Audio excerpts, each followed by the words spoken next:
Hey guys, it's good to see you. Uh, Actually, it's good for you to see us, I guess.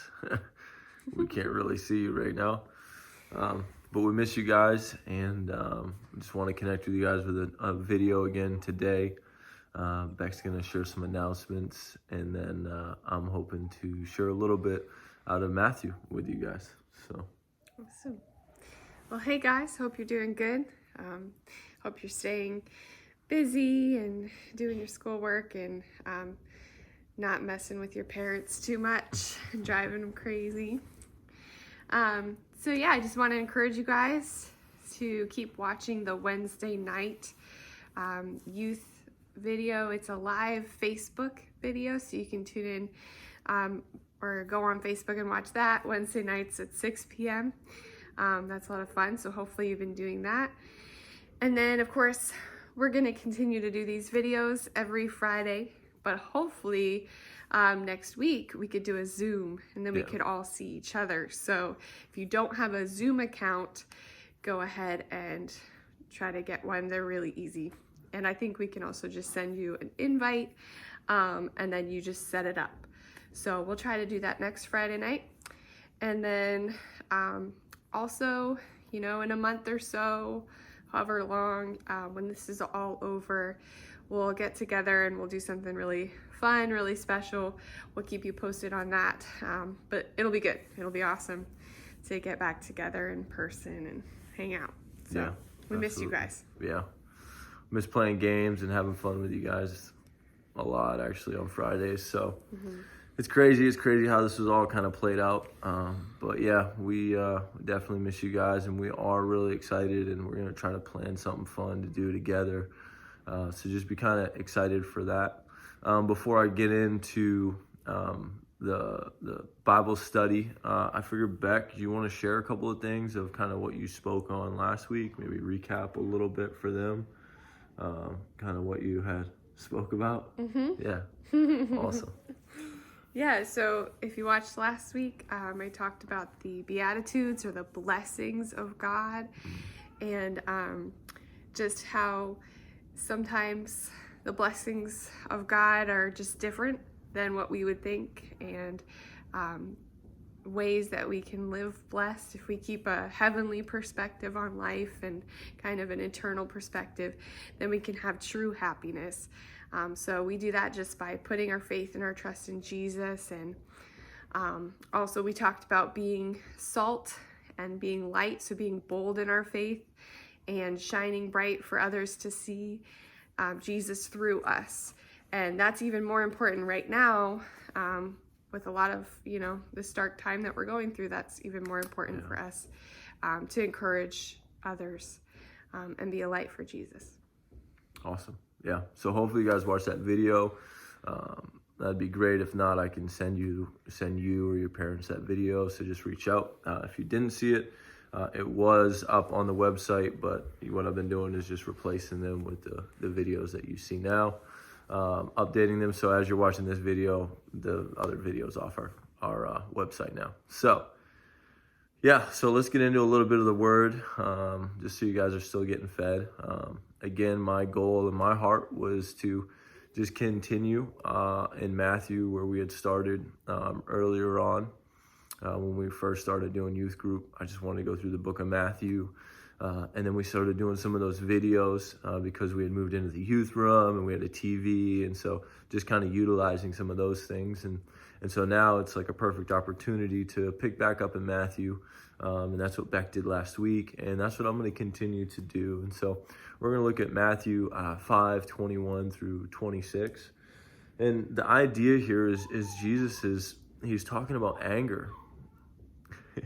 I don't know if you guys can hear Cadence, but she's in her bedroom right now in her crib, and she's just talking. Supposed to be napping. Yeah. She's just talking. So if we start giggling, that's why. Yeah. So Matthew 5. Matthew 5, right?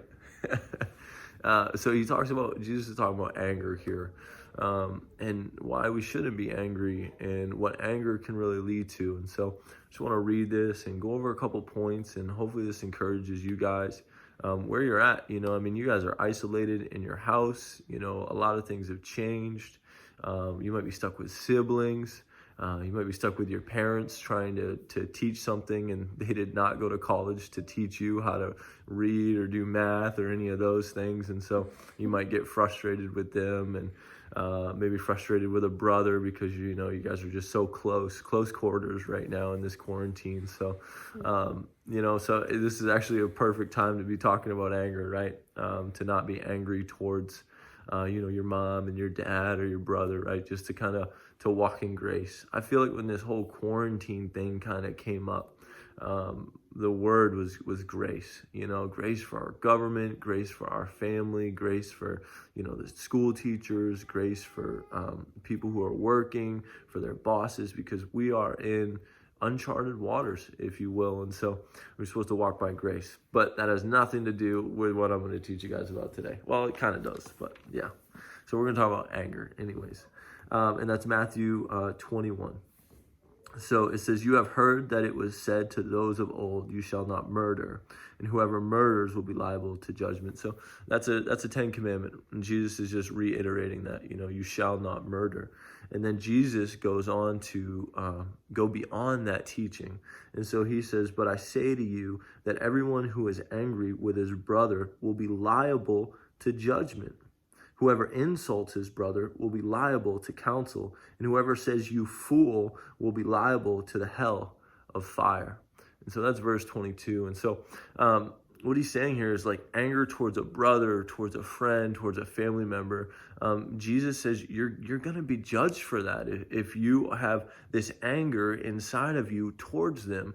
And I think the reason that anger can result in harming someone, or whether it be verbally speaking down on someone, or actually hurting someone physically, so anger can result to harming someone, whether it be verbal or a physical type of anger. And so that's why anger is really important for us to check ourselves when we feel like almost like this warmth or like this frustration like rise up in our heart. It's a good moment for us to just kind of stop and be like, okay, like, why am I angry? Why is this rising up in me? Because it can result in other consequences. And we'll talk about that. And so he says, "You fool, you will be liable to hell of fire. So if you are offering your gift at the altar and there remember that your brother has something against you, leave your gift there before the altar and go. First be reconciled to your brother and then come and offer your gift." And so, like I said, when you get angry, you should always check your heart. See what's creating that anger towards that person. And then Jesus says in verse 24, he says, "First be reconciled to your brother." And so reconciled, that means to like restore your friendship, to have that right relationship with that person. And so in order to do that, you have to just fix the issue. And the way that you fix that anger is by talking to them, telling them how you feel, telling them what's going on, telling them, why you feel like they've done this to you. And that's saying, hey, or maybe you're saying, will you forgive me because I know I've done this to you? So it works both ways. So we just need to be really, really cautious that if we do feel anger towards someone, that we don't let it build up inside of us. And then after so long, that anger begins to flow out of our hearts. And we begin to show resentment, or we begin to be aggressive towards this person through verbal words or things like that. So Jesus is saying here, hey, if you're angry with this person, you need to go and reconcile that. You need to talk to them about that. You need to fix this issue that you have. Because if you do not fix this, again, you can hold on to that anger, that resentment, that hatred for a long time. And again, doing that can cause consequences in your life. And Jesus kind of gives us almost like an illustration on that. He says, "Come to terms quickly with your accuser while you are going with him to court." And he says, "Lest your accuser hand you over to the judge, and the judge to the guard, and you be put to prison." You see, so this is saying almost like a court case. Like you go to court, and then you go before a judge. If you can't reconcile that with that person, then there's going to be a judgment, and then you're going to go to court, and then the court's going to say you're guilty, and then you're going to go to prison, is what he's saying. He's using this as kind of an illustration, and so he explains it this way. He's saying, figure it out. First off, figure out why you're angry. Figure out what's going on. And if you don't, there's going to be some type of consequence, either in yourself because you're going to let this build up inside of you, or prison, right? He says, if you did something wrong to this person and you don't reconcile it together, then this person is going to take you to court. And then what's going to happen is you're going to go before a judge. And if you're actually guilty of that, then there's going to be a consequence, and it's going to be prison. I like to say it like this. Whenever we are angry towards someone else and we don't address that, we begin to build that up. And then it's almost like we take a chain and we wrap a chain around our ankle. And that chain is then wrapped around this bag. And in this bag is the anger. And so it begins to get heavier the more and more we see this person and we don't address that. So it's like adding weight to this bag. Every time we see this person, we just feel even more angry at them because of what they might have done a while back. And then you see them again, and it begins to build up. And then you find yourself walking around with this anger and this resentment coiled around, chained around your ankle with a big heavy weight that you're carrying around because you're angry towards this person.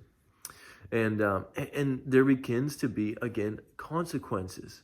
And so your consequence might be that you're carrying around this baggage, you're carrying around this heavy weight that Jesus does not want you to carry around.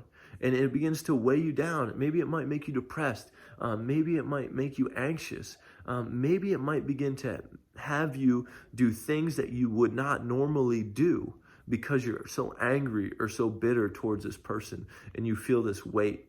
And if you would just have reconciled it in the very beginning, if you would have approached this person and said, hey, you really made me angry when you said those things, or hey, you really made me angry when, you shot that spitball at me across the room, right? So just things like that, like even the littlest things, we can begin to build up that anger towards them. And he says, truly, I say to you, you will never get out until you have paid the last penny. Right? The only way to get that weight off of your ankle, the only way is by reconciling that issue, is by saying, man, I forgive you. Or asking that person, do you forgive me for what I did? I think that's really important. And there's a story, there's an illustration that I really want to read to you guys. And I think this will maybe give it a clearer picture. Bill White of Paramount, California. He talks about his friend Greg, who recently put together a mini high school reunion when he went back home to Indiana to visit his parents. He hadn't seen many of his classmates in over 17 years, but when they got together, they had a riot reliving their glory days and finding out what was currently going on in everyone's life. As the night was winding down, Greg noticed that his friend Debbie was getting teary-eyed, and he couldn't help but ask what was going on.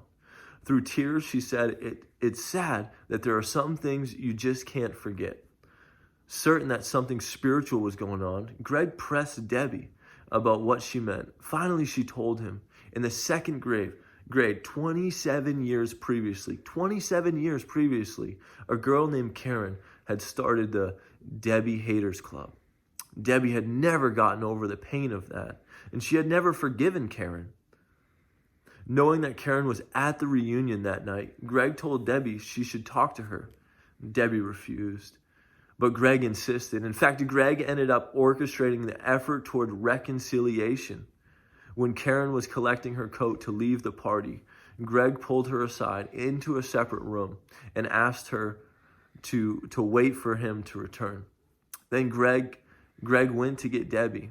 When both women were together in the room, Greg stepped out of the room and stood guard outside the door. Greg couldn't hear a word that passed between them, but he didn't need to. As they both left, he could see the freedom on their faces, a freedom that only comes with reconciliation. It says for 27 years, Debbie had been carrying this resentment. She had been carrying around that weight around her ankles because of what Karen had said about her. And then when she addressed it at this party, at this reunion 27 years later, it says you could see the freedom on them. But Karen was earlier that night Debbie earlier that night, she was crying and she was upset and she was teary-eyed because she was still carrying around that weight of unforgiveness. She was still carrying around that anger towards what Karen had said about Debbie. Don't be Karen, right? Name calling and anger towards someone. Don't be Karen. Don't be the person, in the second grade who's calling people's names. Because you don't know how long that person is going to hang on to that anger and what it's going to create in their life. As Christians, we should always be encouraging and we should always be loving and gracious and caring. We shouldn't be calling people names, especially out of anger. We should know that when that anger rises up, to see it and to understand that we can talk to that person about it. And then don't be Debbie. Do not be carrying around that weight for 27 years. And I bet when she saw Karen, it brought up this whole thing in her heart, this bitterness again, this resentment, this anger, this frustration, not forgetting her for what she had started, for what she had called her. You see, the anger that you build up inside towards someone is not worth it. Thinking negative or bad thoughts towards someone isn't going to get you anywhere in this life. It's not going to get you guys ahead. What's going to get you ahead is being gracious and loving and showing the reflection of Christ. Anger is not going to get you anywhere. Acting out those thoughts is only going to create consequences to your actions. And so murder starts somewhere. I'm going to touch on this. I'm not saying you guys are going to go and murder anyone at all. But murder has to start somewhere. And it starts with that seed of anger. And I think that's what Jesus is trying to picture here. He's saying when it's beyond that. It's when you think about anger towards someone. It's when you think about murder towards someone. It's even that thought, that seed that gets planted in there that you have to begin to address.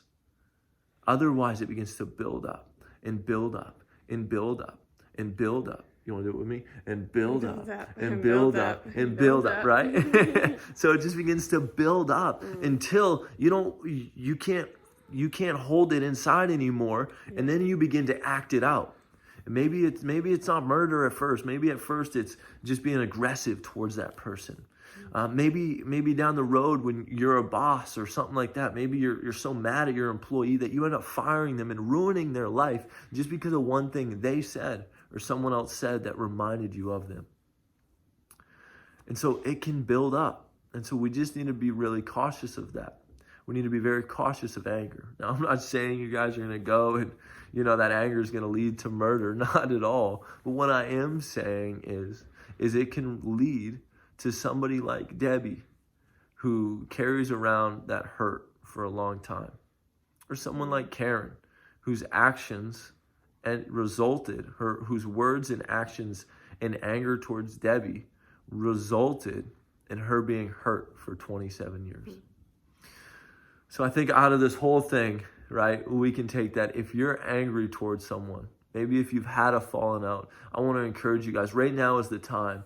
I want to encourage you guys to reconcile that relationship. Reach out to them through social media, through a message, through a phone call. And if they don't receive your apology, if they don't receive what you're trying to say, I think that's okay. Because at least you have taken this weight off and you've set it on the table and you're showing your heart and you're saying, hey, this is what's going on with me. And I bet 9 times out of 10, they're going to say, yeah, and they're going to begin to engage with you and whether maybe apologize to you or ask you for forgiveness for whatever they've done. And so that's why I believe that communication is so, so important. So guys, don't be angry. Don't build that anger up. I understand that at first anger can come. We can get that first initial feeling of anger, but I want to encourage you guys, when you feel that way, stop, take a breath, say, okay, why am I feeling this way? Why do I feel angry towards my brother? Why do I feel angry towards my mom? Why do I feel angry towards my classmate? Why do I feel angry towards my best friend? Why do I feel angry towards Bekah, right? Right? Why do I feel angry towards these people? What is going on with me? And bring it to the Lord, and pray through it, and then talk to them about it. I think that's really important to just to let it out there and talk to them. Beck, do you have anything you want to add? Yeah, I mean, I think a lot of times, when we first get angry, if we're really honest with ourselves, we're being selfish, or, it's something that's in our flesh that's causing us to be angry. And so if we really stop and think, like Troy said, just take a breath, maybe say a word of prayer, a lot of times that will just abate the anger. It'll just put it away, when it's something little. And then sometimes it might be something bigger that someone has said to you, and you may not get the chance to talk with them. There may not be a chance, a way to communicate, I guess. So if reconciliation isn't possible, then you just spend time praying and forgiving them anyways, maybe journal, talk to someone else about it, whatever you can to try to let go of that anger, and God can heal that. Amen. Amen. Yeah, that's good. So let's, we're going to pray with you guys real quick. So, Jesus, we thank you for your words. We thank you, God, that you see the roots and the seeds that get planted and then begin to grow into whether good or bad. And you acknowledge those things, and you tell us how we can battle against them. So, God, I just ask, God, for each and every youth who's watching this, God, would you help them through any anger that they've already faced, any resentment maybe that they already have. God, would you help walk them through that? And then also, God, in the future, Lord, would you help them not feel that anger? Or when they do feel it, God, would you help them identify the root of it? What is causing that anger? So we thank you so much for it. God, we thank you for the opportunity, God, to be able to do these messages via video, God, and that these guys are still growing at where they're at. So God, we thank you for each and every one of them. Would you bless them right now where they are? Yes. Would you touch them? Would you give them strength in this weird time right now, Lord? And we thank you for them. In Jesus' name, amen. Amen. Hey, thanks, guys. Like Beck said, we're going to try to do a Zoom, I think, next week. So I will keep you posted on that. I'll try to set that up, and I'll reach out to your parents, just to make sure that you guys are able to do it, and if you're interested. So, man, we really hope you guys are liking the videos. We really hope you liked our quarantine karaoke we did last week. That was really fun. So thanks, guys. Bless you. We will see you later. See you guys.